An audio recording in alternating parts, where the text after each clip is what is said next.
All right. Looks like we are back for another exciting Knights of Honor 2 Sovereign dev stream. Really glad to have you guys on here. I know that the we're just loading up here, so I'd like to give a couple seconds for everyone to jump in the chat and make sure everyone can hear me. So once I see some confirmations that the chat's playing and everyone can hear me, we'll go ahead and get started. Hey, look, I see a hi, so I think we're good to go.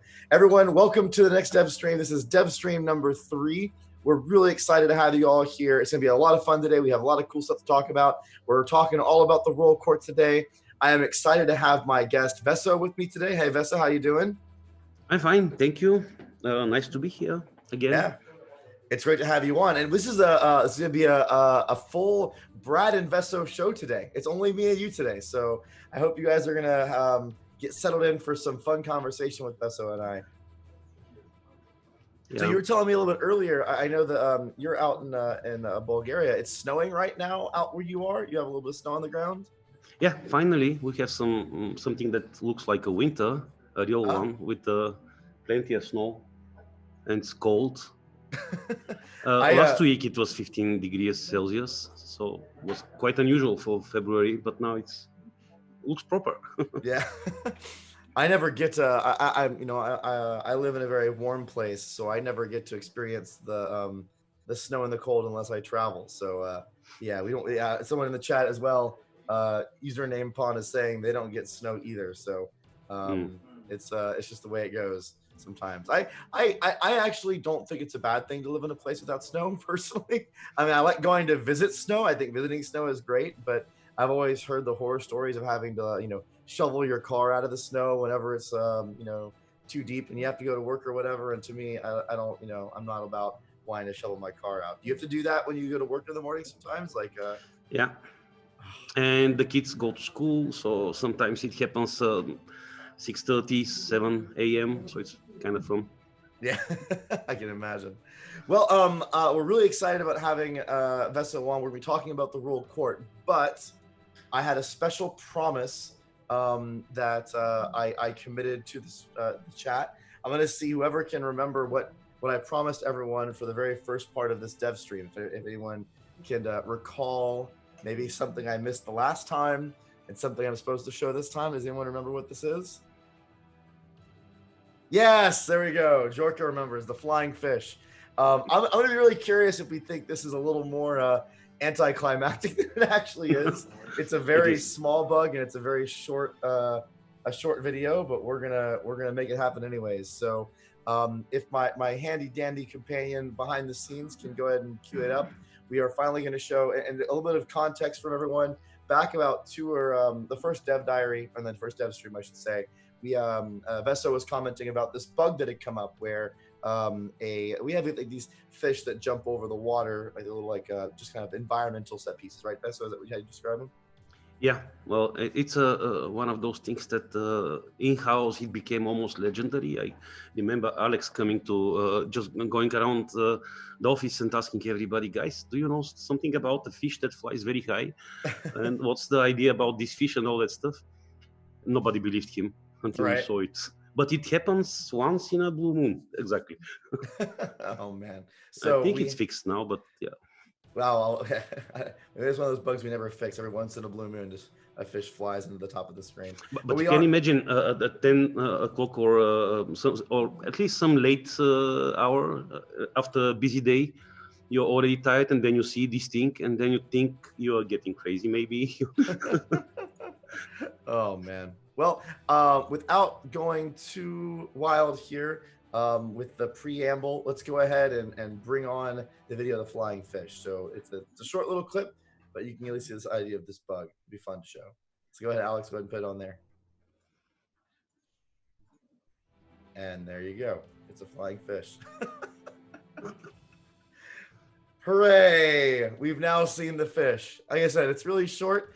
But you can see it's a giant, massive fish flying into the sky. I imagine when you're scrolling around the map and actually looking at different things, you see this massive, almost like the goldfish, but white, like flying across the screen. It's quite interesting. We'll show it one more time. Go ahead and put it up one more time just to, show it again. We'll show it one more time. Yeah, someone said they blinked and missed it. It's all good. Top right corner, flying fish. Does that fish give additional gold for a town? Oh man, we can have like a little mini game where if you ever see the flying fish and you can click on it, you actually can get like a bonus or something, almost like a pseudo fish based quick time event. I don't know. Well, today, Vesto, we're talking about the royal court and going through different aspects of this. I know we talked a little bit about this during the initial announce of the game. We kind of did a little bit of preamble about the royal court was and why it was important. But before we get into the dev diary itself, tell us a little bit about like the history of this idea of this royal court. Like this was in the first game. It's now in this game. I know there's a little bit in the dev diary about this being a little bit like almost like King Arthur fantasy. Where did you get the idea of doing the royal court in the first place? Where'd that come from? Well, probably there are more than one influences here. But back then, 15 years ago, we had in mind that the game will definitely have several larger feature sets like religion and espionage warfare, and suddenly I don't remember how exactly that happened, but suddenly we said, okay, why we don't front end put some characters as an interface to these feature sets instead of some windowses and stuff like that. So it became very natural the moment the idea emerged. I don't even remember whose idea that was. Well, definitely somebody from the team, but at some point everything seemed so logical. Like, also it limits your interaction with the world in some way. So it has so many positive sides, this roll code thingy. So we decided we get in love with it, basically. Awesome. I know it's definitely, I think, a unique aspect of the Knights of Honor franchise, and something I noticed the very first time I played Knights of Honor 1, and of course it had to be there for Knights of Honor 2. It's required. Yeah. So to start, I know in the dev diary, now we're going to go into some of the dev diary stuff. And if you haven't read the dev diary, I really encourage you to check it out. We post them before every dev stream, so you can find them on community.knightsofhonor.com. Read Dev Diary 3, The Royal Court Part 1. There's a lot to share about the Royal Court, a lot of different aspects to it, and we're going to be diving into different elements of the Royal Court over the course of this whole adventure together as we're explaining different parts of the features. So to start, you had this idea, or there was this thing in the Dev Diary that kind of talked about deck building, and I find that an interesting phrase to use because we're not making a card game. It's not like you're not building a deck of cards. It's not like you're playing one of the Magic or something like that. So why do we use that phrase, deck building? What is it about the Royal Court feature that makes it feel like that? Well, one is definitely the limited space you have and the possible combinations you can make, and those combining different classes into or within this limited space provides for different play styles and so on and so on. But there is one very special thing here to mention. When you think about decks and card games, usually it comes up with I get a card and I play it, and it's off my hand, and it's not in my hand anymore. Right. In the old game, we did a lot of things to be sure that those people in the roll calls, they every now and then they are gone. There are many different ways that could happen.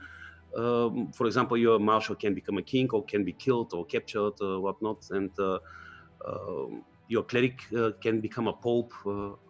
There were ways for those guys to get out of the code, so you refresh them, get new ones, which comes with its own special things attached. But yeah, there is something like deck. Yeah, and so this was something that was in the first game. It's like deck building part of it, right? For example, if you don't have strong marshals, you probably would consider different playstyle in this moment. So, no. Yeah, I think the idea of being able to kind of lay out your own royal court really was a big part of that too for me, because you had this. I remember one of my favorite. I still haven't tried this yet in one of our progress builds. I don't know how it would work with the current non-existent balance and whatnot, but the idea of playing like a game of all spies or all merchants, like trying these extreme cases where you're just overloading on a certain class to really leverage their feature set in unique ways. It really does allow you to kind of take the role court that matches your play style and what you want to do and try different builds, so to speak. Yeah, it's possible. I wouldn't advise somebody to play only with merchants or only with spies, but the game allows for the people to have their own fun every now and then. I do it in the old game sometimes. Yeah, just crazy stuff, just to entertain myself. Right. Well, there was one big change, I think, from, and we talked. I'm jumping a little bit ahead on the stream, but or on the topics, but we talked about the ability for non-marshals potentially to lead armies. Because one limitation in Knights of Honor 1 is that only marshals could lead armies in your king, I guess. So if you had like an all spy or all merchant role court, you would not have any military. Like you wouldn't have any ability to project the power. So that's a new thing, right? That's a new thing for Knights of Honor 2. That's a new thing, but please, all people that watch right now, not to take it for granted 100%. Currently, in the build, you can do this. Well, by the way, this is called part 1, the dev diary, because there's so much more to say about roll code and characters, so we just cannot possibly go super deep today. But right now, there are mechanics in the game, there are ways so you can make sure that your non-martial characters can also lead smaller but some armies. Right. But this might go. We'll see. Yeah. Well, I know that right now it's already changed a little bit. Like at one point, there was a particular skill that allowed you to lead an army. Yes, exactly. And then we tried no skill and everyone can lead it. And I thought that was fun, but it also had some other implications and how you would play with them. And so I think right now in the current build, we're back to having a couple skills that do it. So it's a good example of just how things are always changing when you're building a game like this and you're trying different things. Exactly. Yeah. So another thing that was mentioned in the dev diary is this idea of the king always being on the roll court, because I know from Knights of Honor 1 you had to kind of choose the king to be on the roll court to have a role. Yes. So why was that changed from the first game? What was the inspiration of the thought process there? Several reasons, very, very pragmatical actually. First, he's a king. He deserves to have a central place in your UI. And even if he's not doing something in particular right now, like he's not leading armies or trading or doing anything, he still has a king stuff to do. So that symbolizes the central position in the UI, symbolizes his kingly role. So when you select him, you have a lot of options for him to help your empire grow, basically, and keep the order and so on. And it was sorry, go ahead, please. No, please. Sorry. I was gonna say I know we aren't talking about too much of this yet, but it's kind of a tease. There's also, I guess, like unique mechanics that we're putting around the king's role. Like if it has a different class, like for example with marshals, they can lead larger armies. I think with the other classes have different unique mechanics that are implied. Is that's also an expanded thing from the first game? We're doing more effort there. Yes, we put a lot more effort to work on every class and make it even if we have to go the extra mile and develop a bit more specific gameplay systems and interface for a particular class, just to emphasize his role and provide for interesting choices. For example, just one little example from the old game, the trader that was the guy who was trading and making some money, he was essentially obsolete by the mid game or end game, because you didn't need him anymore. You grow big, you have a lot of comfort, financial comfort, and so we're looking at this time to really make all classes important, more or less, during the entire game, from early game, mid game, and late game, when we are supposed to be very strong. Yeah, it makes sense. I mean, some of these classes do have to kind of evolve in their functionality because they have certain purposes at one stage of the game, but then as you're progressing and maybe conquering more and growing in size or progressing, there's different aspects you can leverage of them to make it more fun. So we've kind of talked a little bit about the different classes, but why don't we actually go through each of them really fast. Just to give. Obviously, I think in later Dev Diaries we're going to deep dive into these classes one by one and talk about their different functionality. But some people don't. Maybe they're new to the Knights of Honor franchise, or people that knew Knights of Honor 1 and don't know how we're changing things for Knights of Honor 2. Maybe we can do a quick description of each one. So I believe we have 5 classes right now. We'll just go through them in order real quick. So first, why don't you tell us about the Marshal? Who is this Marshal class? What would a Marshal give you if you had that in your role court? A strong army, supposedly. He's the typical, very tough, skilled, probably, and loyal, hopefully, army leader. So you need those guys to lead your armies. Of course, the king always can lead army himself, and it's even a special case where the army is much bigger. We wanted to capture this fantasy, like the king himself went to the battlefield. So there are ways for you to feel like something epic happens. But in other cases, you need those marshals. Maybe the king is busy at north, but then you need somebody to quench a rebellion deep south. So yeah, you need those guys. Okay. So the marshal is really kind of that military class, which I mean that makes sense. The name is implies purely military. Yes. Awesome. So but you can specialize him. You can specialize him through skills and stuff. So he could be really offensive conqueror who is really good in sieging, taking foreign territories, keeping them under control, because once you take it, you're not granted that you'll keep the control there and all that stuff. The other one could be, you can turn essentially in a sheriff or something like that, just riding very fast and dealing with people that don't like you at home. Yeah, makes sense. I mean, it's the exertion of your force out in the world, and that force is not always just combat. There's other elements of that, like kind of keeping control of a territory, or sometimes an unruly population. Makes complete sense. So the next class we have is the merchant, right? Tell us a little bit about the merchant. Merchant is that fantasy here about a wealthy noble who has connections and who knows the world.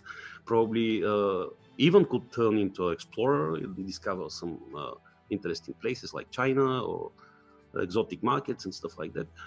And but also being really clever and dealing well with managing things. He could be a wonderful steward. Also, he can help you so your people actually pay the taxes they are supposed to pay, because it's one thing to press a button and say taxes 15%. It's a completely different thing to have a guy that makes sure that people actually pay what they have to. Right. And if they don't, then you have the sheriff or this specialized marshal to take care for the order. So we see the merchants to have several roles in different stages of the game, and fighting inflation, corruption, anti-porting goods, trading for goods, all that stuff.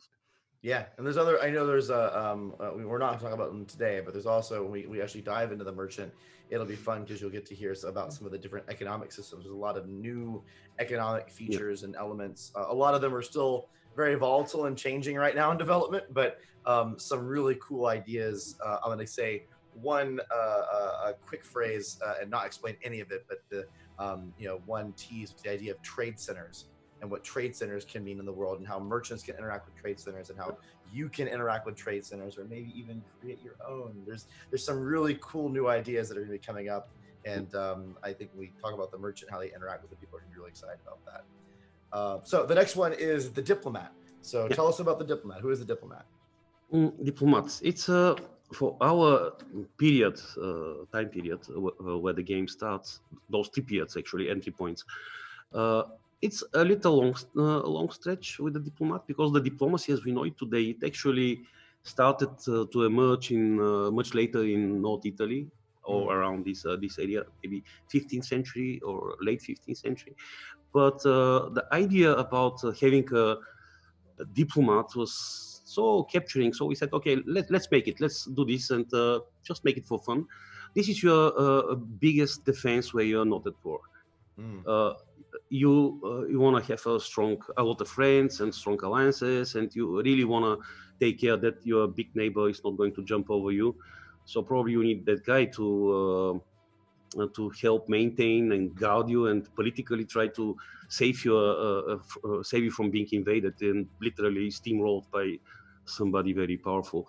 Also, if some relationships are not really working as you hope, and your gifts are not actually working, then probably you could send that guy to also do some work and improve the situation politically. Right. Yeah, there's a lot of I think the diplomacy feature has a lot of aspects to it, and one thing that I hope that people are kind of getting from these different descriptions that we're going through is that you can see how each of these royal court classes connect to these core features, like you said with the merchant. Instead of just clicking a button and changing something in the UI, maybe there's an opportunity to use the merchant to change those things and maybe change them differently. And with the diplomat even tying into some of the royal family aspects of, you want to create a marriage alliance, and trying to do that without a diplomat there to kind of pave the way is much more difficult versus actually building a relationship, having your main man there, talking to the king, getting to know the royal family, and then being like, hey, we got a kid that I think would match up with your kid pretty well. I can be able to have that conversation, and the fantasy of it, at least, it just makes it feel more grounded. More immersive, so that's really cool. One bad thing of the old game, I wouldn't say bad, but really probably tedious thing, it was if you really wanted to marry your king or your son, the son of the king, then you literally had to open a map which wasn't presented in the best possible way. Then you had to go over and over every single kingdom and ask, would you marry? No. Would you marry? No. So now you can actually automate this. I hate this word because it doesn't sound very medieval, but you can get your diplomat and say, look, I need a wife. Can you please do something? Just travel? Right. Okay. So have some money, find me a wife. Options out there? Right. Here's some money. It's helping the players in a way, but also in some immersive way. Like there is a real person. Better diplomat will succeed more easily. I like it. It's cool. So the next class is the spy, and that's an easy one to kind of get from the name. But tell us a little bit about the spy. What's the spy about? A short historical note. Pretty much everybody was a spy back then. Everybody. But again, as a diplomat, it's a nice cliche and it's a nice role, nice card to have in your deck, so to say.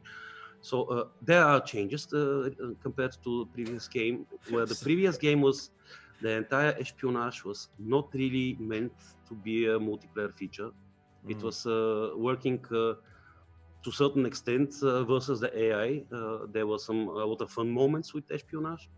They could be extremely powerful, the spies, and also extremely annoying for humans at some point, especially if you grow big. So now we have to rework the core of espionage, how it works, but keep the flavor and the joy. We compare it with fishing. Like diplomat, the good spy is a really great fishing pole. Then there is a little skill, well, not a little, to decide where to put your bait and what to do, where to send him, and let's see what fish you catch. So it's interesting stuff going on there, but there are big differences then compared to the old game. Something that I know was brought up in the dev diary, and I know back when we first started working together, it was one of my very early feedback comments about the first Knights of Honor, which was this idea of, later on in Knights of Honor 1 games, you got to the point where pretty much every one of your royal court members was a spy, was a traitor, and you had to worry about them like flipping and doing everything. And I know that comment came up in the royal court thread. We don't have details on exactly how we're gonna change that behavior, because a lot of the espionage stuff, like Vesto kind of hinted at, is still an ongoing development conversation. But I can promise you're not going to be in that situation where every game kind of ends up in that same scenario where your entire royal court is all spies, and you basically just guarantee that's going to happen. That's an aspect that we're fixing from the first game. I know that got brought up. There is a way for you to actually actively defend yourself versus that stuff. There is a big price to pay in terms of choice or opportunity. Remember, the king is in your court, so it's very important what your king class is and what his skills are. But potentially you can really say, okay, guys, your spies are just they don't apply in my kingdom, right? But you pay the cost for other stuff, which cool stuff that the king can do. Right. Oh, someone changed a light there.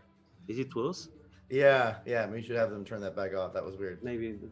You look orange. You look like Yeah. you've been in the Florida sun too long or something. Yeah. Oh, that's funny. Okay, yeah, completely a good improvement in my opinion. I'm excited about that. I know that it was, especially with the marshals. You were sitting there with your marshals, and you were just like waiting. You're like, okay, well, sometime soon they're all going to betray me, and now it will be ways that not only can you combat that, but also just making that a little more of a fun experience than a guaranteed punishment down the road. Army Revolt was fun. Yeah, well, yeah, it was fun to a point, but man. Yeah. So the last one that we have, the last class is the Cleric, right? So Yeah. tell us a little bit about the Cleric and what's that all about. So that's your interface to your religious world, basically. So if you're Catholic, then there is Pope and some interactions with it. Also, if you're Orthodox kingdom, then there are another mechanics related to this. I'm laughing because someone in the chat was like, it was fun to watch, like when the whole royal court switched over. Right, like if you're watching that happen to someone else, you're like, you have 7 marshals all betraying you all at once. But man, when it happened to you, you're just like, oh no, those are all my armies, and now they're fighting me. So yeah, maybe you just need that as kind of like a watch mode, and you can just see all these super crazy things happen. I don't know. Sorry, I didn't mean to interrupt. I just thought that comment was funny. No, it's right. I thought I told the story about Army Revolt with a little sarcasm here, but probably wasn't enough. Yeah, I didn't like it when my armies revolted and awful. Oh man. Okay. Anyway, sorry. Back to the Cleric. I just I love those stories. Yeah. They're fun. So he is, of course, the guys about knowledge, religion, that stuff, and making people content in a way, and interfacing you with the religious features in the game, which we'll talk later. Yeah. At some other moment. And that's in a nutshell. You can play without any class, by the way. So, but as diplomats, you are defensive political force. They really defend. Their role is defense. The spies, they are offensive character. Their idea is to harm. The clerics, their top level idea is to preserve the knowledge, work with skills, right, books and all that stuff. Yeah. So yeah. It's interesting. And I think we're gonna do a little bit of a story time in one of these segments coming up. But there's I'm already seeing people post with one guy, Kektikor, I think is his name. Now we're gonna have the Brad can't pronounce names game, which is always fun. But he said, I remember I lost 8 marshals and 38 provinces in Central Europe after a king assassination in the first game. Like just oh my gosh, break down and have to recover. It would be actually this may maybe not a dev stream like our normal dev streams, but I'd be very interested if a lot of you on the stream would post your stories on the forums, community.knightsofhonor.com. I'd love to capture a whole bunch of these memories that people have. They're fun moments from the first game. Which ones really like kind of stick out in their mind, and we could actually do almost like a story time dev stream where we come here and we read different stories from the first game, and maybe we can tell some of our memories, and we could share some of the developer stories from the current game, places where things have been broken in fun different ways. It'd be fun just to talk about different ways that people have played Knights of Honor and where they get the enjoyment of it. That would be a fun thing. So if people in the straight chat have some awesome memories or some awesome stories, please go to community.knightsofhonor.com. Type up your cool story, maybe create a fun thread about it, and it'd be something for us to maybe have a part of a stream where we read a couple of those choice stories and future stream. That'd be a lot of fun. If you guys are up for that, I really enjoy that. I know Veso probably would. Yeah, definitely. Cool. So so now we've talked through the 5 classes. We have the Marshal, the Merchant, the Diplomat, the Spy, and the Cleric. Were all of these classes in the previous game, or are some of these new?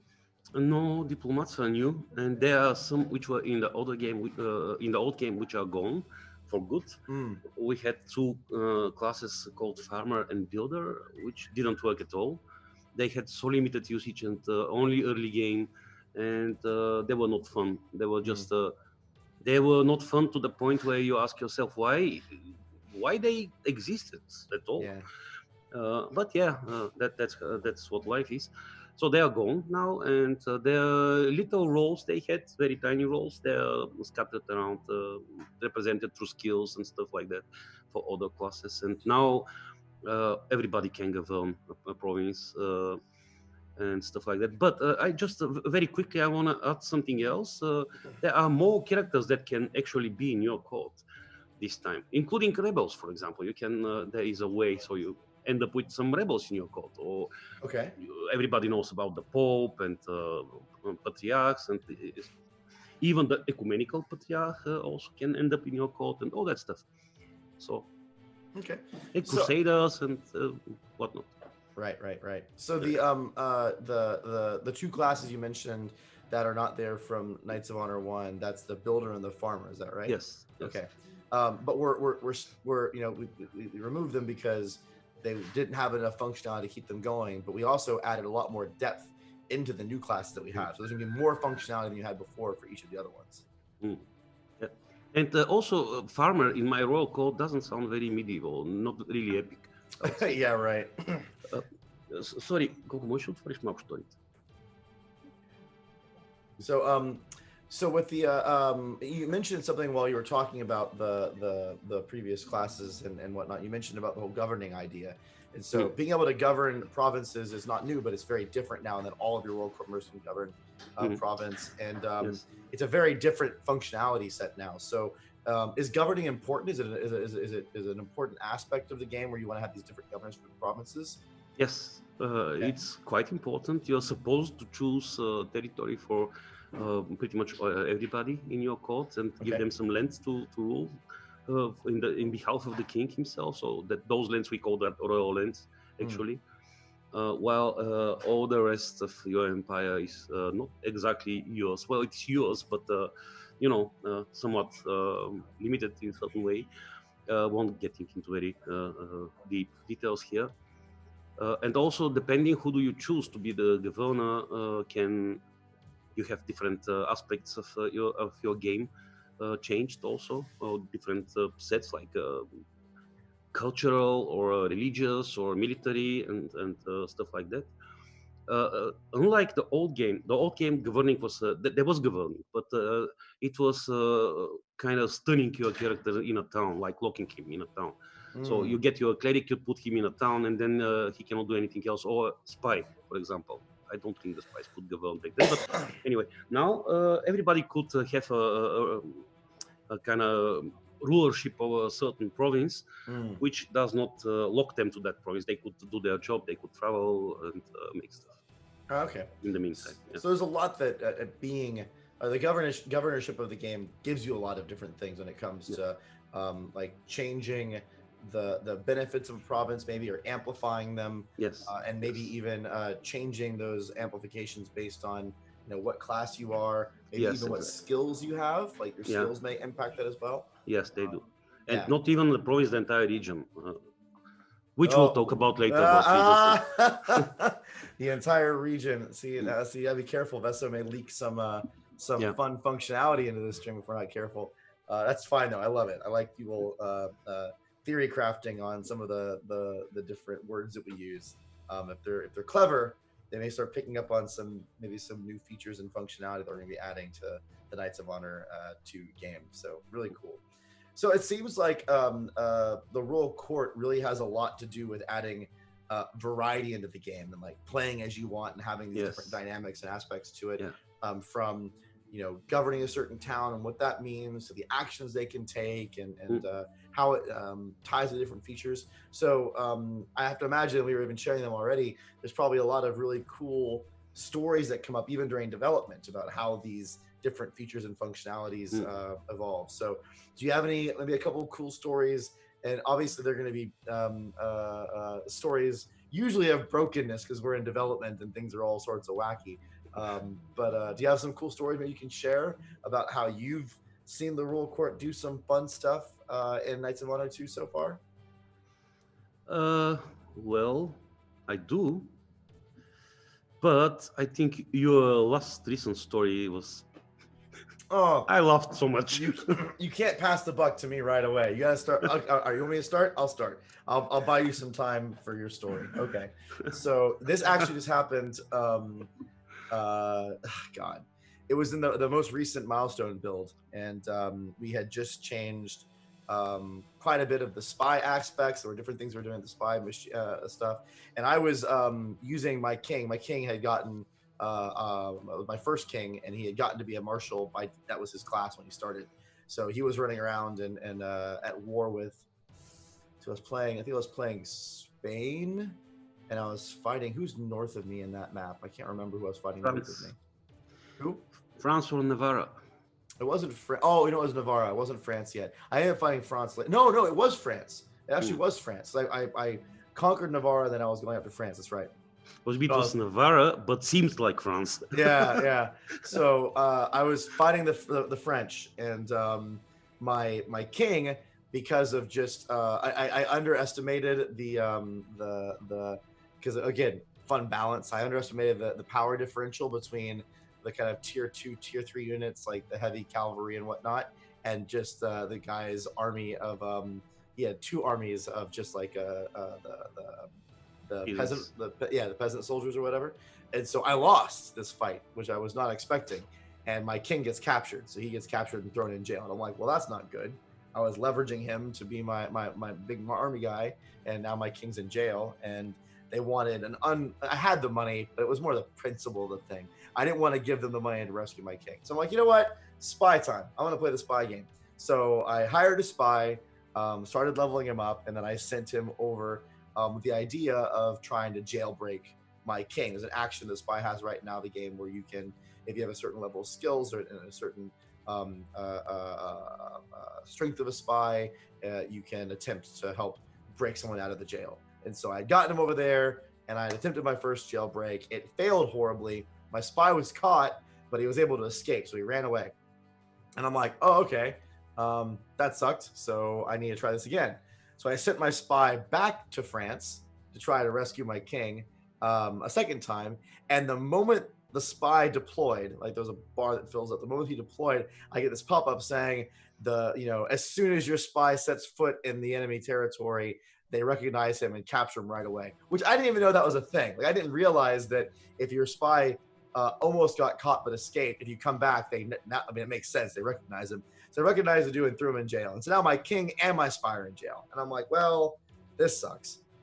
So I had to get a second spy and attempt to go get the king out and my other spy out. So now this is like turned into this whole mission of absurdity where I'm like, crap, I have like 2 spies or 1 spy in jail with my king who's also in jail. I imagine them like sitting in the cell, and the king's like, hey, weren't you supposed to break me out of here? And the guy's like, yeah, well, that didn't work out, but don't worry, Joe the second spy is coming. And so I leveled the second spy up and sent him in to France to try to do another jailbreak, and he's leveling up, and he's getting ready to do the jailbreak, and he attempts to do that, and then this guy gets caught, and I'm like, you've got to be kidding me.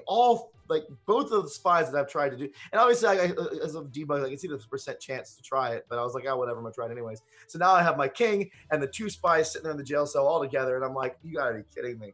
But I got this option with one of the spies' levels that I didn't realize.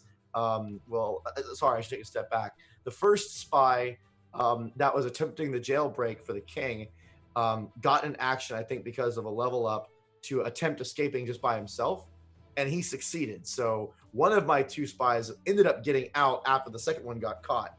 But when he got out, I couldn't bring him back because if I bring him back, then he get captured again. So that's not going to work. So now I have a spy that I can't use back in my court. I have the second spy who was trying to free the king the second time caught, and the king caught. What I didn't know is my second spy also had a skill that allowed him to incite a prison riot. Yeah. And I'd never done that before. And I'm like, what the hell is prison riot? So I'm like, all right, I'll try this thing. And so I did a prison riot, and it succeeded. And I get this pop-up that's like, you have incited this massive riot, and all of your guys have now gotten out. And I'm like, holy crap, that worked. And so I got like my spy back, my first spy back escaped on his own, and my king is now back. So the entire thing of me, like, I had to do a whole bunch of other nonsense too, because I had to level these spies up to get these skills. And so I'm sitting there and like getting stuff in order to level them up, and then all that before I even tried it. It was this whole like, no, there wasn't a third spy. I was able to pull it off with, well, funny enough, I did hire a third spy because I thought I was going to need him. So I'm like, well, I've failed twice now. I'm not at this point, I'm all in. Like, I'm not paying to free this king. I'm going to find a way to get him out with espionage. And so I did hire a third spy and started leveling him up. But then that prison riot thing, which I still don't know which skill let me do that. I wish the first spy had that skill, but that skill let everyone get out, and it was just fine. It was a good like hour or so of me just trying to figure out, how there's this evolving situation that's partially the game and partially me not my own stupidity, to a certain degree, my own stupidity, but me just learning the mechanics a little bit. And I remember, like, I was so mad when I sent the spy back. He had almost gotten caught. The first dude, he'd almost gotten caught, and he's like, your spy almost got caught, but he escaped by the skin of his teeth. He's got out. And I'm like, all right, sweet, send him back. And when that pop-up came up, it was like, of course, like, the dude almost got caught. You can't just send him right back. They're gonna be like, hey man, we don't let you go last time, but they're gonna pretend that they didn't know who the guy was. Like, of course they caught him immediately when he walked in the door. And like, when the pop-up happened, I'm going, yeah, all right, like, that's fair, right? Like, if Thomas the spy had just gotten away and then he just walks right back in the door with a different hat on, and they're like, it's like the I'm just kidding, I'm distracted, but it's like those old cops and robber type movies where like the guy just puts on, or it's like the Clark Kent kind of thing, where it's like you put on glasses and all of a sudden you can't recognize the dude. It's like I imagine my spy like trouncing back in, but this time he has a pair of glasses on, and they're like, we know it's you. Time to go back to jail. And it's like, no, it's not me. Come on, it's just not. It doesn't work that way. Oh my god, it was absolutely ridiculous. So I know I got excited, but that story was nuts. And I see some people talking. It was a lot of fun. Like, it's stuff like that from that just kind of come up with some of these different features, and like talking about the deck building, like building your own royal court, that just brings this game to life. And you have these moments that happen, and sometimes they're moments of the game, and sometimes they're moments of your own. You get yourself in circumstances, and then you got to try to figure out how to use the mechanics to resolve them, or just be like, nah, forget it. You didn't work out, spy. You're now going to be in jail forever. I don't care about you. Like, you have different fantasies that you can play with those game features, and I love it. It's part of the immersiveness and the excitement of it. Yeah. Well, there is one thing, if we have a little more time, just to mention something very quickly before we go to questions. Wouldn't be a story, because I really wanted to say something important. Knights of Honor is a strategy game. It's not an RPG game, but we are trying here to somehow make people able to come up with their own stories about characters and have their fantasy kind of fulfilled in one way or another. So if they imagine something, then the game to allow them to live their fantasy. But it's not a role-playing game, so it's very tricky balance how much depth we put into characters, how lighthearted we take everything. In the old game, we were, I think, quite happy with how lighthearted it was. It wasn't really dark, serious, heavy or something, but allowed for those stories. And your story, I really love it. I cannot compete with that. I mean, I get myself into situations, Vesso, when I play this game. I mean, when I play most games, I get myself into circumstances. But my story from today, all Europe pagan. How it happened? Why? I had no idea. I will have to debug tomorrow, probably. The whole world just turned pagan, like over just whole gradually. World, completely. Oh man, it's like everybody praise the sun. Right. Yeah, and imagine you're like the one lone Catholic territory with like your cleric being like, "Well, all you heathens, like, why are you all worshiping the sun? What happened? Where'd the Pope go?" Like, he's just like completely aghast at the. Yeah, it's funny. Oh man. Insane. Yeah, someone was commenting. You're right with the spy story. We definitely did, and allude to some of the different new mechanics that are in the game. It's something that we're going to talk about some of these in detail when we go through the different royal court members and classes and feature sets. Some of it we want you to discover, so you're not going to get details for everything. We're going to give you opportunities when the game comes out, or and you actually play it yourself, to have those surprise moments where you're like, oh wow, that's really cool. And to be frank, and you've gotten this from watching all these dev diaries or reading all the dev diaries and seeing the dev streams, there's a lot that's changing right now. So some skills that you may hear a story about, they may not be there. They may function differently. There's a lot of I use the word volatility, not in a negative way, but just things are changing rapidly as we're refining, finding the fun. That's a phrase that we use in game developer land a lot. Finding the fun in the game can be a lot of different things. And it's weird because sometimes something, I know I mentioned this in the previous stream, something that sounds fun as a concept, and when you first start messing with it, when you play with it for a while, can kind of break the game or ruin the fun in other aspects of the game, as opposed to kind of making the fun more even across all the different feature sets and whatnot. So expect that you're gonna hear a lot of these cool things as part of being in this dev stream journey with us, that you get to hear tastes of things that we're working on, see how this development goes. You're probably going to see things changing as we talk about them, and that's exciting. I hope that you enjoy learning from us and understanding a little bit more about what goes in all the Vesso is a well, actually, you do cook too. I was going to use the cooking analogy, but you're a chef mixing ingredients. Sometimes you taste it and you're like, no, it needs more of this or less of that. It's part of that process. So yeah. Now let's go into questions. I know we have about 10-15 minutes left, and we have quite a few questions to ask. I have a collection of questions from the stream, and I have a couple that are from the community site. Again, that's community.knightsofhonor.com. We hope you join us and tell us some of your stories. If you add questions in there on the dev diaries and they come up, we will do our best to answer a couple of them. So the first question, I know you answered it a little bit, or you hinted at a little bit of this in the forums when you responded, Vesso, but I'm going to go ahead and read it anyway. So Ivory Knight asks, clearly there is a lot more to be said about the abilities these royal court knights will have. So I won't ask any questions about that. But in the first game, one could spend books to increase the court members' levels. Is there a similar boosting that we get in Knights of Honor 2, or do court members have personal leveling over time? I know it's a big question to ask, but maybe you can give a little bit of information about that response. Both things exist in different ways. I know I'm not answering anything right now. Apologize. Please give us a bit more time, and in some of the next diaries you'll know more about it. It's not that simple as it was in the previous game, but also remember I told you it's not an RPG game, so there is it's a unique way of presenting and depicting people in a grand strategy game without. I'll shut up now. So I'll to add a little bit of commentary there. Yeah. And this is, I just got done saying this is a great question that ties into what I was just talking about. Literally right now, and I'm not exaggerating. I think I'm going to be playing the build later this week. Vesso and the team are revamping the whole way skills work. And they are revamping how the roll court levels up. So we've had, I think this is version 3 of how knights level up, and how there was a version where the cleric would write books and you'd have to read the books in order to get skills. And we tried that for a little while, but it was a little bit weird. That may come back in some permutation, we don't know. Then there was a version where like your whole kingdom would level up and you could grant levels. Like there's different ideas we're trying.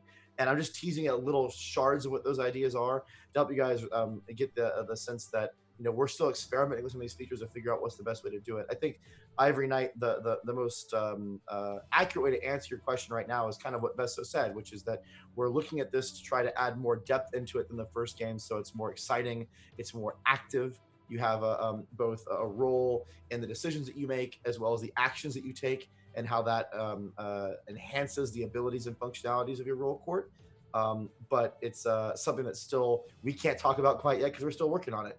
And I'll also say that, to emphasize what Vesso said, we're trying to tune this so that you do have some of that attachment and growth progression that you craft without taking it too far into that feeling like each of these characters are RPGs, and that's a balancing act that we're also experimenting with. So hopefully that gives you a wide answer for what's for us an active question that we're currently exploring. So the next question we have from the forums is Antistar asks, it's more of a statement, but there's a question in here. He said that there's that one notice where the king has no heir, meaning that I will lose one of my marshals was so bad that almost my main concern was for the king to always have a child. What he's implying is, well, I'll talk about the end. So he said, I hope that Knights of Honor 2 will have at least that much attention to details in the game, if not more. And I think there's a kind of a hidden question here and a statement, which is he liked that there was all these things that could happen that you had to react to, but it was also some of them were very punishing, and that could be almost too far.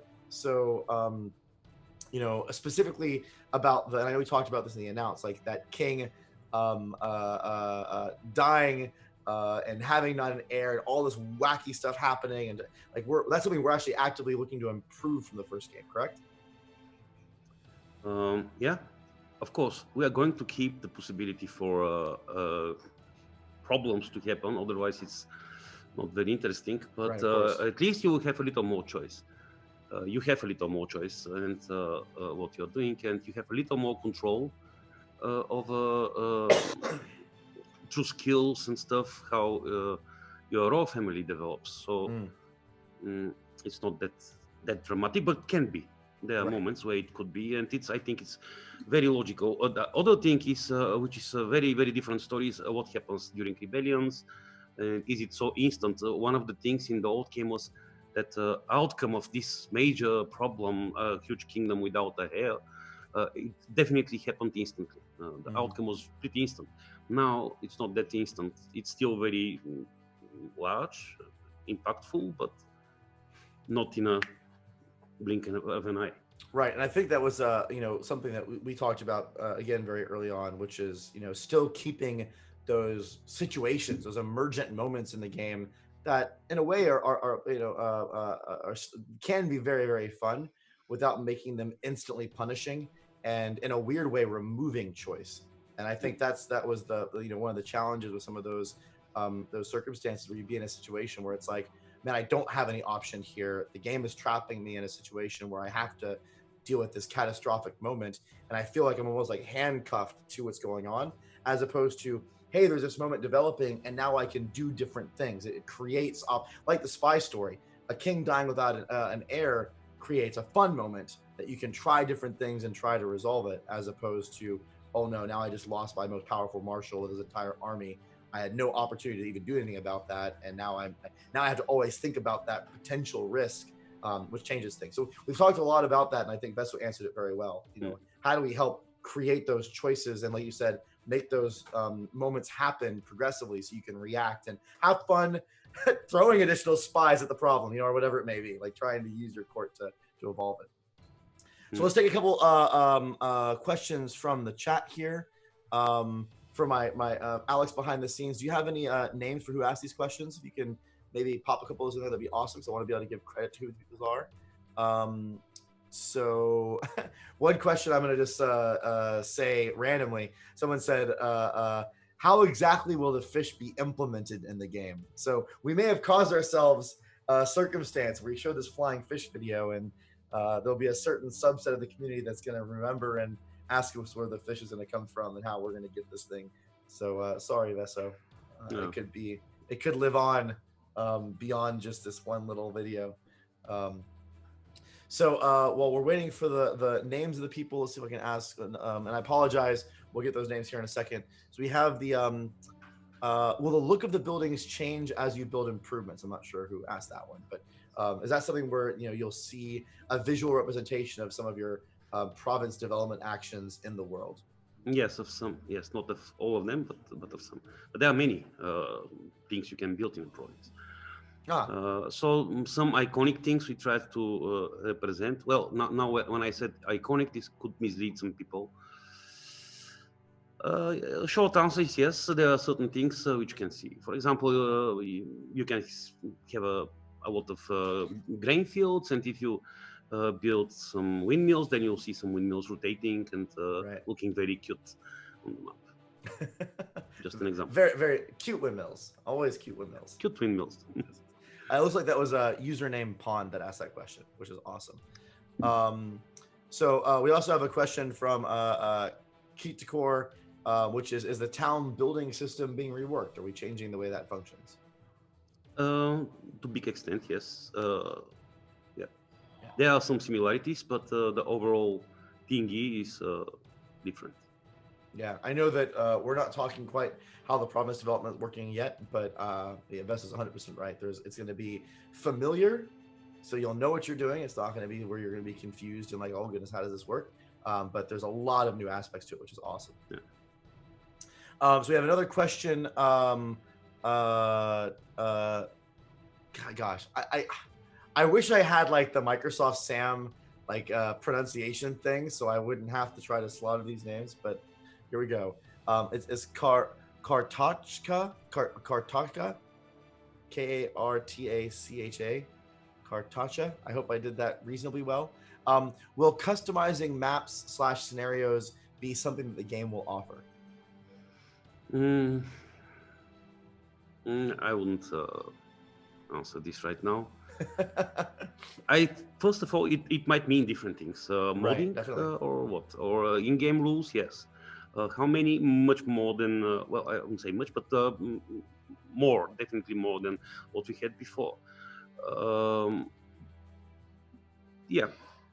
So customization, yes. The game is multiplayer. There are a lot of multiplayer options for the people to kind of craft their fun, so to say. Yeah. I know that it's a question that the reason why I asked it is it's come up multiple times. I think it's a good thing to just kind of throw out there, in that we're going to offer opportunities for you to modify the settings of the game. What those modification opportunities are going to be is something we're still refining, but there's, like Vesto mentioned, there's going to be more than there was in the previous game. There may be, this is not something we've decided yet, but there may be opportunities for us to do some scenario type things. I think that what we've discussed, and this is an ongoing discussion, was instead of having like crafted scenarios where it's like go solve this thing, there's more options where you can create scenarios out of those different options that you can then drop yourself into that world and play. But it's an evolving set of features, and it'll be something we probably talk about a lot later. And then Vesto mentioned this, and I know we've talked about this a number of times. You guys will have lots of power with mods. So guys who like to tinker and get into the nitty gritty, if you want to modify the game to create these cool custom scenarios, if you want to create the Game of Thrones map and build this setting where you start in a specific place and have to go deal with that, there's a lot of things that you can do with mods to create those types of things for you. So I know that modding was a really big part of Knights of Honor 1, and a lot of people have talked about the awesome mods they played. I know that one of the ones that I paid attention to back in the day was the one where you had the whole world, and like the mechanics didn't quite work in that scenario because the map was so freaking big, but it was still fun, like having this massive map that you could run around in. So there's some cool opportunities there for players to get into those modding tools, and we're going to be releasing them. That's really exciting. So I'm going to take one more question. I know our time's almost up. Let me make sure I pick a good one here. You know what? I'm going to ask a question I think I saw them asked many times, which is, and I'm going to answer this with myself, Vesto. Z-Stress, and I think like 7 other people asked during this stream and every other stream, is there any release year announced for Knights of Honor 2? The answer is we haven't announced any kind of release window yet. As you're getting the implication, it's very much in development, and there's a lot of things that are still changing, and we really want to give this game the time that it deserves so that we can have the best sequel. I don't even call it sequel, the best next installment of the Knights of Honor franchise that we can. So it's an experience that of game development where you do your best to create schedules and kind of know how development's going to go, and then you're watching the game being built, and sometimes it goes on that plan and sometimes it doesn't, and we don't want to hatch the egg before it's ready to be hatched. So as we get further on and things start getting more clear, we'll announce when that window is going to be. I will say this, and I know we mentioned this in the announcement, some of you are familiar with this. We are planning to do some type of beta. We don't know if that's going to be open or closed or invite only. There's still some refinements there, but expect that when we're getting closer to release, we're going to have some segment of the community joining us to play the game, to give us feedback, and that will also be a window of time where, depending on how that feedback goes, we're going to be responding and iterating and fixing and refining. So we're doing our best to create the highest opportunity for success for this game, so that you guys can have the best game that we can. And it's not all of us, including, I know that you heard my stories, Meso and myself, we all want this game to have that awesome, fun, immersive experience that we've been hinting at. And as soon as we get to the point where we feel like we have a date, then we'll start talking to you about it. So, Vesto, any parting thoughts before we sign off? Well, it was wonderful speech. Thank you for organizing everything, people. It was really nice. Yeah, we really appreciate it. all I'm this. happy we're at this stage right now, where essentially the technicals and the internal goods is pretty much done and in a good shape of the game. People are playing multiplayer in the office, and sometimes for fun, which is very good sign. Just gotta watch out for those. And those, now we are the merchant camp, the mercenaries. The mercenary camps. Yeah, right? I know you love. That's fixed now. They cannot spawn instantly. Well, didn't Michael? Sorry, now we're Vesto and I are having a side conversation. Didn't Michael say he was going to make it so it's fixed for everyone except for when I play? And there's a special, like, if Brad then spawn mercenary camp on everyone's. He was joking. Really quick, I'm going to tell the story really quick. I know we're running long, but I think you guys will like this. There was a very first multiplayer game I played, and it was in their offices out in Solvia, and we were playing a game with a couple other Knights of Honor 1 vets that were playing for the first time. We had a couple of us there. And a couple of months ago, I think. Or yeah, it was long. It was like 6 months. It was in the summertime, I think. And one of the guys was a very experienced strategy gamer like myself. And I had played a lot of Knights of Honor 2 at this point. I'd known the mechanics. And so I kind of knew the build sequence to rush up to the highest tier army.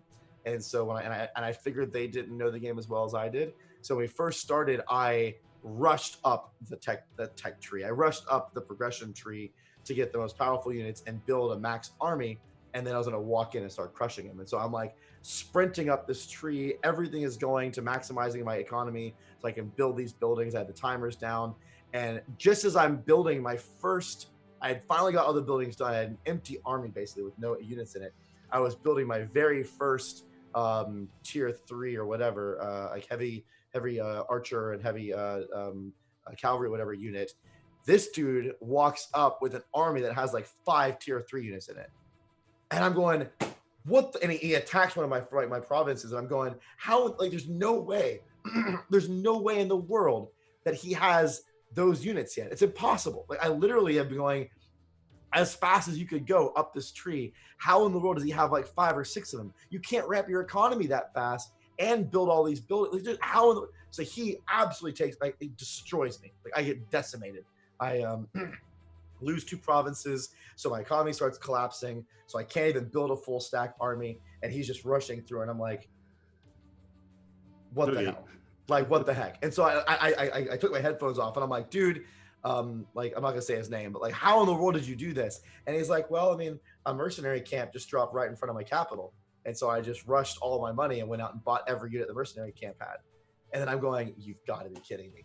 Like, you've got to be kidding me. Turn 1, like, not turn, but like moment 1, he gets a mercenary camp next to his capital, and they have all these, they're expensive, but they're all cheaper than all the cost it takes to build the buildings and build the units. So he was able to ramp his economy flat, buy all those mercenary units, and then walk his overstacked army right into my helpless,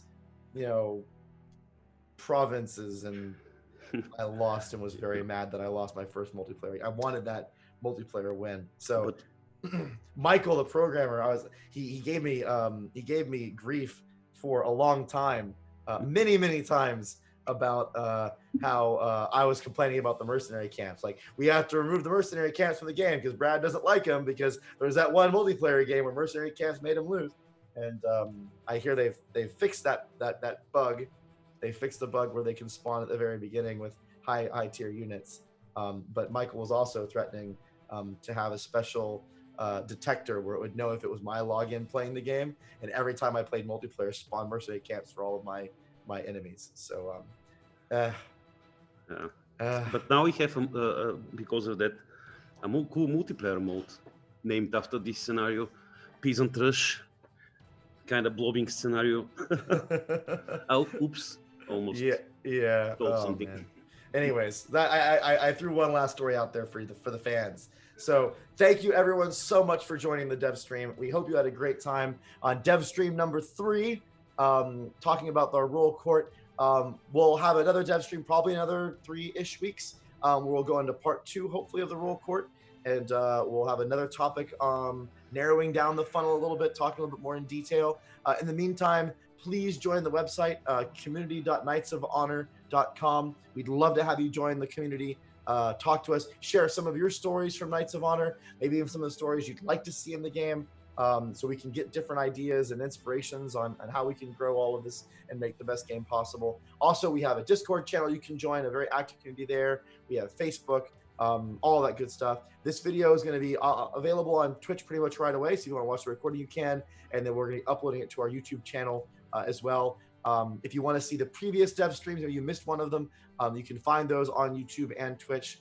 So feel free to go and listen to some of the previous streams and take this journey with us. I hope you had a good time, and we will see you next time. Thank you so much, everybody, for joining. We really appreciate it. Bye-bye. All right, take care. Thank you. Sire, there is movement within the French encampments. Our people grow uneasy. The people have bigger problems. Our coffers threaten to become bare. You talk of war and gold when it is our faith that matters. Faith? How can the Pope expect troops for his crusade when My our lords, borders are in there are danger? more subtle ways to deal with the French. Intrigue is irrelevant Just if give our the word. borders are attacked. Your call for Cloak and honesty dagger. Why is sit so behind strong. your How can our Byzantine people My risk their spies, we souls? must Your raise our army arms has and been defend sent our out. land. Enough! I've made my decision. Squire, fetch my armor!